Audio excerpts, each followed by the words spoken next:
nul n'est censé ignorer la loi. C'est-à-dire que l'erreur sur le droit ne serait-elle pas admise? Bien sûr que l'erreur peut tout à fait porter sur la nature juridique des obligations issues d'un contrat. Donc, ceci nous amène à nous poser la question du régime de l'erreur.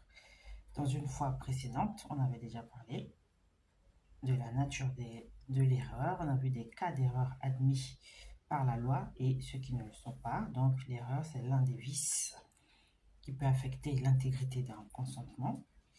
Et lorsqu'on parle de régime de l'erreur, on parle de la preuve de l'erreur et de sa sanction. Donc, la preuve de l'erreur, c'est la question, c'est la réponse à la question quelle est la charge de la preuve de l'existence d'une erreur. Donc, la charge de la preuve signifie quelle est la personne qui doit prouver l'existence de l'erreur. La réponse est simple.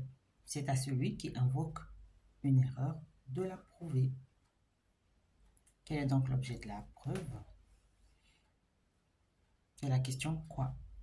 Le demandeur doit prouver l'existence de son erreur, mais aussi qu'elle était substantielle. En revanche, il n'a pas à prouver que son erreur est excusable.